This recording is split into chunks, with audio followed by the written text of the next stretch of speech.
On se retrouve. C'est l'instant lit des BD.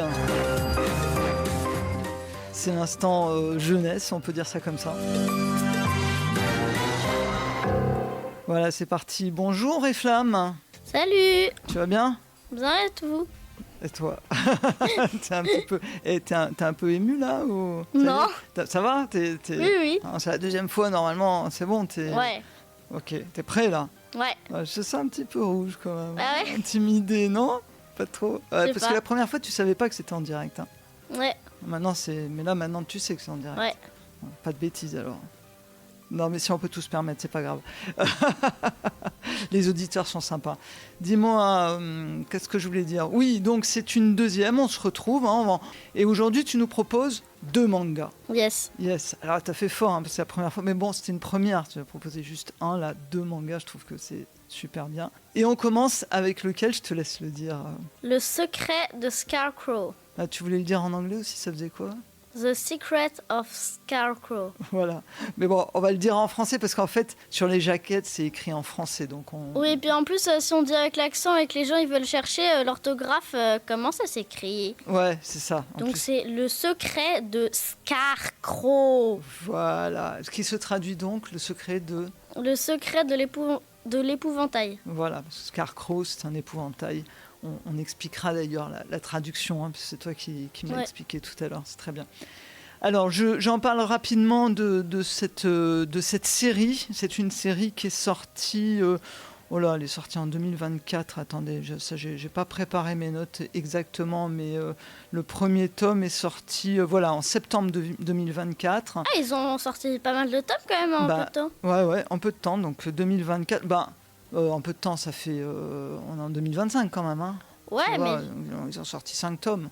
En un an Ouais, en un an, ça le fait quand même. Enfin, je sais pas, je me rends pas trop compte pour les mangas, mais je veux dire, les BD, parfois, les gens, ils mettent 5 ans à l'hésiter, quoi. C'est vrai. C'est vrai. Là, non, là, c'est... Enfin, ça, après, ça dépend des... Tu sais, ça dépend un peu des mangaka.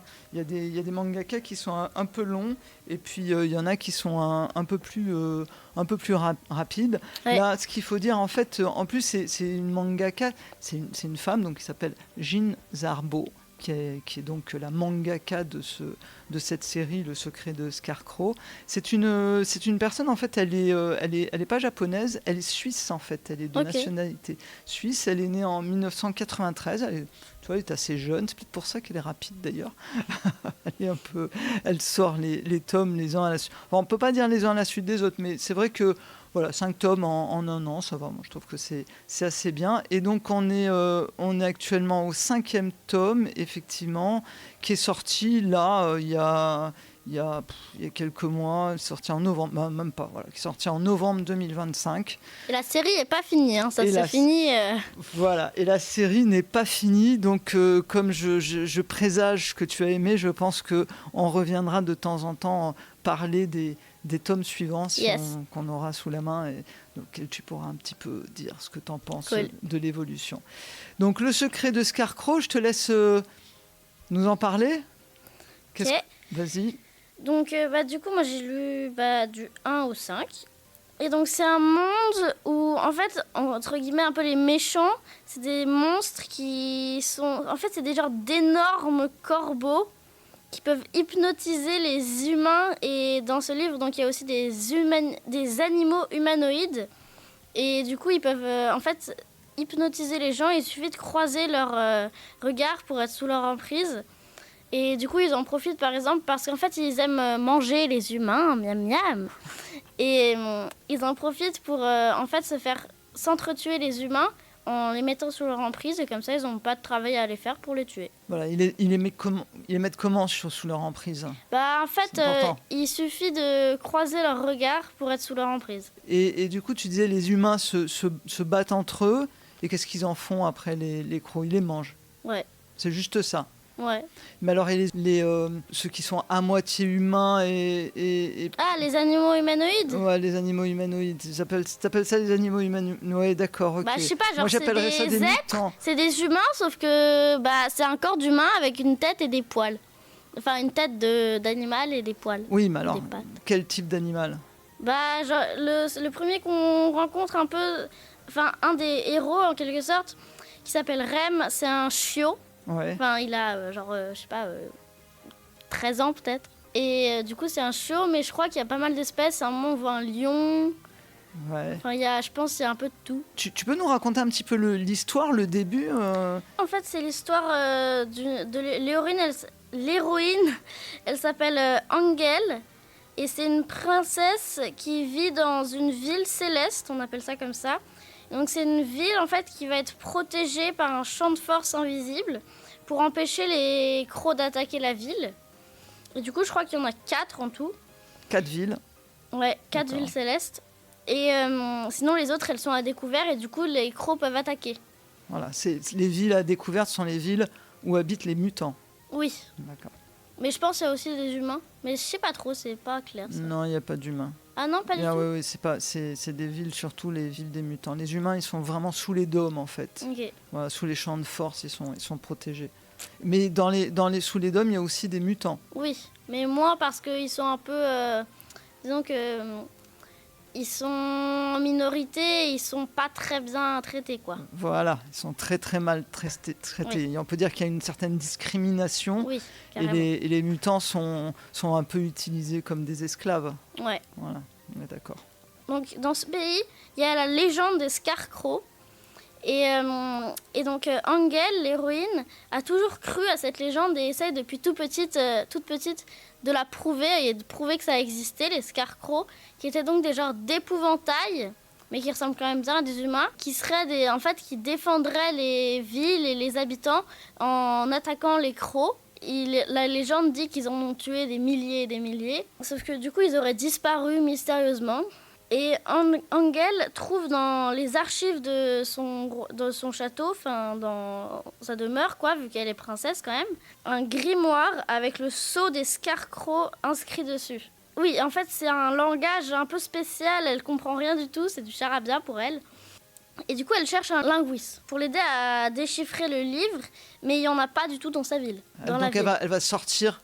Oui, elle va sortir alors qu'elle n'a pas le droit. Son père lui interdit, parce que c'est une princesse. Ah oui, on ne sait jamais ce qui pourrait lui arriver à l'extérieur du dôme. Exactement. Et elle va arriver dans un petit village où elle va demander à des gens, en leur montrant le livre, et les gens se sauvent en disant qu'elle est folle. Et elle comprend pas pourquoi, et en fait elle finit par comprendre que c'est parce qu'elle n'a pas de masque. Donc dans les villes extérieures, tout le monde doit porter un masque, donc c'est un masque pour les yeux, on pourrait dire un peu des lunettes, pour empêcher, même si on croise le regard d'un Scarecrow, d'être hypnotisé. Alors, si on croise le regard d'un croc, pas d'un Scarecrow, parce que le Scarecrow, c'est... Ah, mais je confonds. Voilà, c'est pas grave. Je suis là pour te reprendre, t'inquiète. Donc, si on croise le regard, effectivement, ils ont tous des masques. Des masques, ils sont pas mal, les masques. Ouais, ils sont stylés. Moi, ça me fait un peu penser, au niveau des yeux, ça me fait un peu penser les lunettes d'aviateur. Ah oui, tout à fait. Et du coup, au final, elle trouve quelqu'un, donc un des héros de l'histoire en fait, donc un jeune chiot qui s'appelle Rem, qui va la conduire à un endroit dans une grande clairière. Donc ils marchent beaucoup, ils arrivent dans cette clairière où il y a des centaines et des centaines de squelettes de crocs, les genres de monstres corbeaux. Et au milieu, il y a un arbre, et dans l'arbre, en fait, c'est comme si l'arbre avait des racines qui montait, et au milieu, il y a un Scarecrow. Voilà, ce fameux épouvantail combattant des crocs, on peut dire ça. Yes. Et du coup, elle va vers lui, et c'est à ce moment-là où je sais pas trop s'il faut que je raconte ce qui se passe, parce que est-ce que c'est du spoil ou pas? Ouais, tu peux spoiler jusque-là, parce que c'est pas... jusque-là, c'est pas trop grave. Hein, ok. Ouais.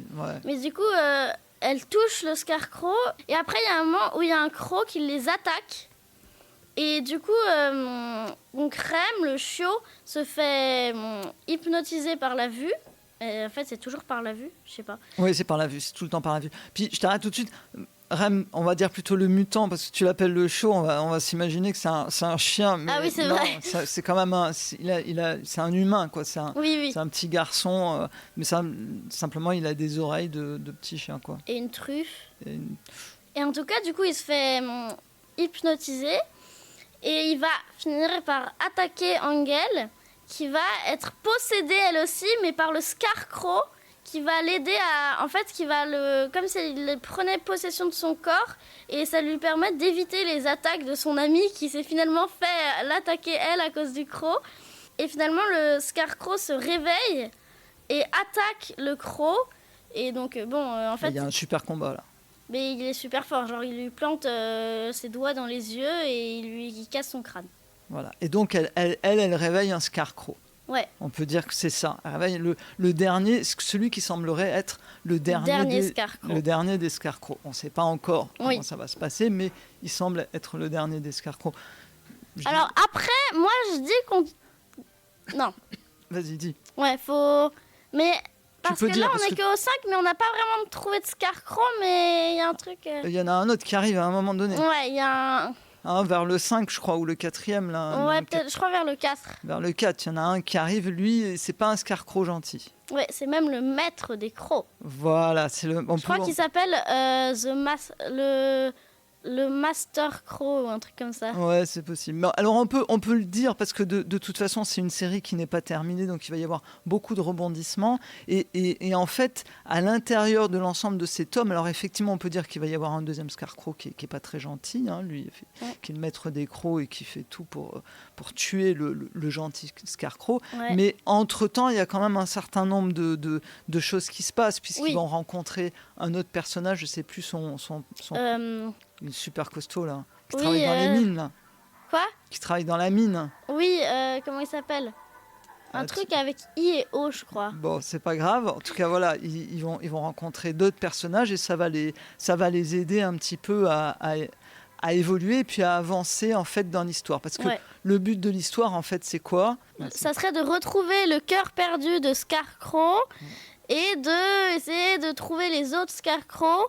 Et d'essayer de combattre un peu des crocs parce qu'ils nous embêtent, quoi.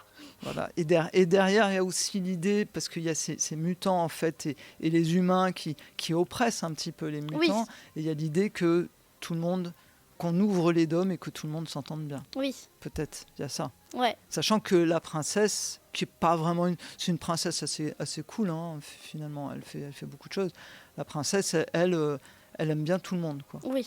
Mais elle a un petit truc en plus aussi. Oui, elle va se découvrir un pouvoir. Mais en fait, je crois que c'est un pouvoir que tout le monde a, mais juste plus ou moins puissant. C'est vrai. Et qu'elle est là... Voilà, on va pas le dire. Allez, d'accord. Très, très puissant. Très, très puissant. Donc, qu'est-ce que tu en as pensé ? J'ai trouvé ça intéressant. J'ai trouvé que l'idée de faire déjà d'utiliser un épouvantail et des corbeaux, les transformer comme ça, et parce qu'à la base ça part quand même de l'épouvantail qui effraie les oiseaux pour les empêcher de venir manger les cultures. C'est comme ça qu'est venue l'idée.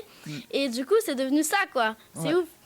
Et puis avec toutes les choses qui s'amènent au fur et à mesure de l'histoire, les personnages, et puis qui va en plus donc le Rem, le mutant, qui va devenir très ami. En fait, ça va devenir presque un peu comme... Angel va devenir presque un peu comme sa maman, en quelque sorte. Oui, c'est vrai. C'est vrai, sa maman ou sa grande sœur. Mais oui, c'est sa vrai, grande sœur, plutôt. Elle va s'occuper de lui. Ouais. Et le Scarecrow, lui, dans tout ça, il va qu'est-ce qu'il fait ? Comment tu le trouves, d'ailleurs, ce Scarecrow ? Il est spécial. Il est spécial parce que non seulement il a un genre de... En lui, il a un côté maléfique qui va se réveiller parfois. Ah oui, c'est vrai. Et ce qui va se... Enfin, il est particulier, Scarecrow, quand même. C'est un personnage à part. Il est... En fait, je sais pas trop si on peut le dire, mais... Dis-le, c'est pas grave, vas-y. En fait, c'est un automate. Ah oui, c'est ça que les Scarecrows sont des automates. Oui, c'est ça que tu voulais dire, d'accord. Oui, c'est vrai, on l'a pas dit au départ. En fait, ce sont des automates. Mais il a quand même un cœur. Oui, mais c'est un cœur automatique, je pense. Enfin, auto-truc. C'est comme une pile, en fait. Ouais, un peu. Qui renferme quelque chose. On ne sait pas encore ce que c'est que ce cœur et ce pourquoi il le cherche comme ça, si puissamment. Il lui semble important. Qu'est-ce que tu as pensé du dessin ? Le dessin, Je trouve il est bien, franchement, c'est quand même bien détaillé. Et c'est pas... Genre, parfois, il y a des mangas, j'ai l'impression, où on va avoir un plan bien sur les personnages et le derrière est vraiment laissé un peu à l'abandon et négligé. Alors que là, même le derrière est bien fait et je trouve que c'est bien. Les dessins sont vraiment pas mal. Le fond et tout est bien décrit. Alors moi, je vais te dire ce que j'ai aimé dans Scarecrow au niveau du dessin, c'est que je trouve que les personnages sont hyper classe. Ouais, carrément. Carrément. Avec son haut de forme, c'est faux. C'est ça. Ils sont tous, et tous ils sont classe. Hein. Engel aussi, elle a quand même, elle est bien quoi. Ouais. Et Rem, je le trouve trop mignon. Il a une petite bouille comme ça, t'as envie de le prendre comme ça, de lui faire des câlins. Et l'épouvantail, voilà, il est hyper stylé. Hein. Ouais, carrément. C'est ça, moi j'ai adoré. Et puis lui aussi, le dernier, on ne sait plus son prénom, l'autre personnage là, dans le tome... Lino, c'est peut-être un truc comme ça. Ouais, je sais plus, c'est sur le tome 3 là, on aurait dû bien noter tous les personnages. Tiens. C'est pas grave, mais en tout cas lui aussi, il est vachement stylé quoi. Ouais. Et je trouve que c'est ce qui m'a bien plu moi dans ce dessin aussi, c'est que les personnages, ils ont une force quoi. Tu sens ils ont du caractère, ils sont dans le dessin, tout. Voilà, c'est vraiment super. Bon, donc tu le conseilles ? Ouais. Vraiment ? Ouais. Pour ces fêtes, tout ça, tu le conseilles à tout le monde ? À tout le monde, surtout aux personnes qui aiment bien les trucs dark. Qu'est-ce que tu entends par les trucs dark ? Je sais pas, mais dans le sens où, quand même, le fait que ça soit un épouvantail... Ouais. Je pense que ça peut plaire à tout le monde, mais je pense que ça peut encore plus plaire aux personnes je vois qui font des trucs, qui adorent les trucs un peu sombres, tout ça. Ouais, je vois. C'est vrai qu'il y a un côté un peu sombre parce qu'il y a les corbeaux aussi qui sont... Ça donne cette ambiance un peu assez lourde, mais ceci dit, c'est quand même... Oui, c'est quand même assez lumineux parce qu'en fait, il y a Angel et l'autre personnage, on ne sait plus qui, sont lumineux. En fait, il y a un peu que le Scarecrow et le maître des crocs et les crocs qui sont ténébreux et tout ça, sinon ça va. Tous les autres, ils sont super sympas, ils sont même rigolos. Par certains côtés, on peut dire ça. De quoi ? Ils sont même rigolos par certains côtés, en fait. Oui. Ils font rire, quoi. Ouais. Le seul qui fait pas rire, c'est effectivement le Scarecrow et l'autre. C'est vrai que c'est pas très marrant. Mais bon, il peut quand même faire rire dans les petites histoires qu'il y a entre les chapitres. Genre les trucs de genre 4 cases, là. Ouais. Qui, avec l'autre, celui dont on se rappelle pas le nom, qui sont... ils se chamaillent un peu comme des enfants alors qu'ils sont... C'est vrai. Bon, après, on peut le dire, je pense que les auditeurs en sont doutés, c'est quand ils tombent un peu tous les deux amoureux. Ouais, et alors, ce qui est particulier, je trouve, c'est que, quand même, c'est un automate. Oui. Et ils tombent amoureux. C'est pas très clair, justement. Genre, à un moment... Il y a Angel qui doit refaire sa robe et lui il reste devant elle, tu vois, et elle dit tu peux détourner le regard, et il dit je n'ai pas de cœur, je ne peux donc pas ressentir d'attirance pour une femme en sous-vêtements. Enfin, je crois. Voilà, c'est le je crois qui nous laisse un petit peu qui questionne. Ok, merci beaucoup. Donc on rappelle le titre du... Ouais, donc Le secret de Scarecrow. De Gene Szarbo, c'est toujours aux éditions, c'est aussi, je sais pas toujours, mais c'est aussi aux éditions Kana, comme le prochain qu'on va proposer. Et donc on en est au 5e épisode et a priori la série n'est pas terminée. Oui, surtout qu'elle a eu l'air d'avoir beaucoup de succès à la vitesse où elle s'est développée, et aussi dans les petites, les genres de fins où il parle de comment il a développé les personnages et tout ça, il avait l'air très content de comme ça évolue et que ça va vite, quoi. Ouais. Et qu'il s'attendait pas à sortir des trucs autant vite. Ouais, c'est vrai. Et c'est vrai que nous, moi ça me plaît bien, donc je suis contente, j'aimerais bien voir la suite aussi. Carrément, moi aussi. Carrément. Allez, c'est parti. On écoute une petite chanson et puis... on attaque le deuxième manga. Ouais.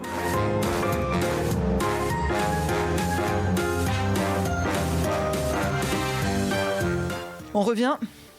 Yes. Nous voilà avec un autre manga. Alors avec un manga dont je te laisse dire le titre. The Elusive Samurai. The Elusive Samurai. Ça parle de samouraï en fait, hein. Ouais. On est d'accord, ok, c'est ça. Donc, ce manga, alors je vais le présenter un petit peu et puis après on fait comme d'habitude, tu en parles, d'accord? Donc c'est un manga que je retrouve mes notes, c'est ici. C'est un manga dont le premier tome est sorti il y a un petit moment. Si je le retrouve ici, le premier tome, le tome 1, je crois que c'était en 2020. Ah bah ouais, j'allais dire 2023, non, c'était même en 2022. Aujourd'hui, nous sommes à 18 tomes, je crois. Voilà, oui, c'est ça, 17 tomes. Le 18e doit sortir prochainement, je pense qu'il va sortir pour le mois de février 2026. Voilà. Donc c'est une série assez longue, on peut le dire. Hein, dès que ça dépasse une dizaine de tomes, on peut dire que c'est une série assez longue. Ouais. L'auteur, il est très très connu. Il s'appelle Yusei Matsui. Excusez-moi pour la prononciation. C'est un auteur japonais. Oui, c'est un mangaka japonais qui est né en janvier 1979. Et en fait, il est connu parce que, je vous dis tout de suite, c'est lui qui a fait Assassination Classroom. C'est un manga super connu. C'est un manga qui est sorti il y a assez longtemps, je dirais en 2013, voilà, en 2013 exactement, et qui a fait vraiment, qui a très très bien marché. Hein. C'est vraiment un truc pas mal. Bon, moi je l'ai toujours pas lu, mais je pense qu'on va s'y coller tous les deux. Yes, hein ouais. Yes, ouais, d'accord, ok, carrément. Faut que j'arrête de dire yes, je dis tout le temps yes, yes, yes, yes. C'est pas grave, c'est ton petit côté anglais qui ressort. On va dire ça. Donc nous aujourd'hui, ce qui nous intéresse, c'est The Elusive Samurai. Eh ben écoute, ça t'a bien plu, je crois, donc je te laisse le présenter. Donc le héros, c'est Tokiyuki, c'est un jeune garçon qui est en fait le fils du shogun. Le shogun qui est donc un genre le roi du Japon, on pourrait dire. Donc en fait, c'est une époque où les samouraïs devaient être très forts, tuer plein d'ennemis. Et la seule façon de mourir bien, c'était avec honneur, c'était soit de mourir au combat ou se suicider. Se faire harakiri. Ouais, le vrai nom c'est seppuku. Harakiri c'est plus vulgaire. Mais excuse-moi, je suis désolé. D'accord, ok. Et donc sa spécialité à lui, c'était pas le combat, non, c'était la fuite. C'était se barrer la queue entre les jambes. Bon, comme ça a pas l'air très cool, mais en fait c'est super. En fait, ça va assez vite au début du livre. Donc on commence à connaître un peu, on rencontre un peu le personnage. En fait, son clan se fait décimer et le shogunat se fait renverser. Donc shogunat, système gouvernemental militaire féodal japonais. Du coup, ça se fait renverser et tous les Hojo, c'est son clan, se font tuer, se font tous massacrés, sauf lui, qui survit. Il survit en fait, parce que justement, tu dis, il s'enfuit, lui. Oui, il est doué pour la fuite, donc... Et en fait, il rencontre quelqu'un qu'il avait déjà rencontré préalablement dans le livre. C'est Sir Yorishige, je crois. Et donc, en fait, il a été envoyé par le père de Tokiyuki avant sa mort pour qu'il vienne le chercher et le mettre en sécurité dans son monastère. Et en fait, donc ce Sir Yorishige, il va lui apprendre des techniques de combat utilisant la fuite. Et en fait, leur but, c'est de recréer un genre d'empire où Tokiyuki, le héros, sera l'empereur, en fait. Et du coup, ils veulent reprendre le pouvoir parce que c'est lui l'héritier légitime. Et du coup, il commence à chercher des alliés, des gens qui peuvent l'aider à tout ça. Là, déjà, au début, il y a 3 personnes avec lui, enfin 3 enfants qui sont donc très doués. Il y en a un qui est un des meilleurs sabreurs de la région. Il y en a une qui est extrêmement forte et l'autre qui est très intelligente. Le but pendant toute l'histoire, en fait, ça va être de retrouver le pouvoir. Mais alors, ce qui est intéressant, c'est comme ce que tu expliques, c'est lui, il fuit. Les autres n'ont pas fui. Alors, ils sont tous fait tuer. Ils sont restés à combattre, d'accord ? Puisque c'est ça qui est glorieux, c'est ce que tu expliques. Ouais, mais en fait, tous ses proches, tous ses loyaux sujets, soit sont des traîtres qui ont essayé de le tuer, soit sont morts au combat, soit se sont suicidés. D'accord. Et lui, il s'est enfui. Mais c'est un drôle de héros quand même, parce que Oui. normalement, tu dois combattre. Alors, qu'est-ce que tu penses de cette idée de fuir comme ça, de mettre en scène Alors, il faut aussi expliquer qu'il est assez jeune. Oui. Il a 8 ans au début. Ah, 8 ans. Ah oui, Ouais. d'accord. Il a 8 ans. Oui, alors il est carrément jeune, oui, on peut le dire. Mais toi tu penses quoi de cette idée de mettre à l'honneur comme ça un enfant qui pense qu'à fuir? Bah, je trouve ça intéressant, c'est pas anodin, quoi. En Non, tout mais cas, t'as raison, c'est pas anodin, mais justement, bah, en fait, il a un don pour ça, et même il aime faire ça quand... Enfin, c'est un réflexe presque. À un moment, il tombe dans une armée, du haut d'une falaise sur des ennemis. Il rebondit il tape sur les ennemis avec ses pieds pour se pousser et s'enfuir. Il remonte en 2 secondes en haut de la falaise. en s'enfuyant. Oui, Donc il est beaucoup plus fort en s'enfuyant plutôt qu'en en attaquant. oui, c'est ça. C'est ça Et l'idée. du coup, l'idée, c'est de trouver des techniques de combat qu'il pourra utiliser en s'enfuyant. Ce qui permet et vu que c'est des techniques où il s'enfuit en même temps, bah, il est fort parce que c'est là où ses muscles sont prêts et où ils sont bien, quoi. Ok, t'as bien aimé. Ouais. Qu'est-ce que t'as aimé vraiment? Bah déjà, c'est quand même spécial, un truc où c'est la fuite. Et Ouais. je trouve ça vraiment intéressant. Oui, mais alors il y a un moment, excuse-moi, je te coupe, mais à un moment donné, s'il fait que fuir, comment il peut retrouver son trône donc Oui, mais justement, l'idée c'est de trouver des partisans qui l'aident et d'apprendre des techniques de combat en utilisant la fuite.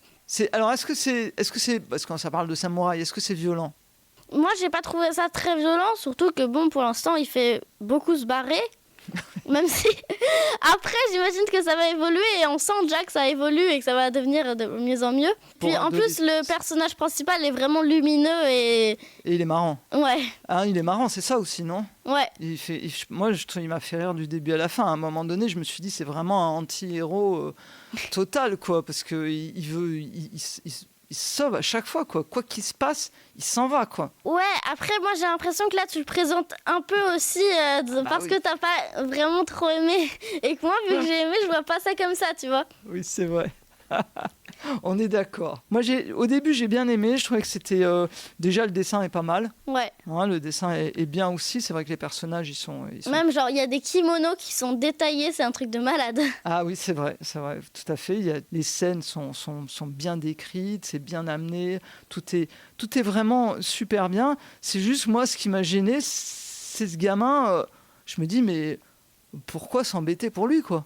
Moi, surtout, j'ai l'impression que... En fait, je pense vraiment déjà, les 2 premiers... Enfin, c'est à partir du 3e que ça devient vraiment intéressant. D'accord. Où il commence... En fait, les 2 premiers sont bien, mais le 3e est encore mieux, j'ai l'impression.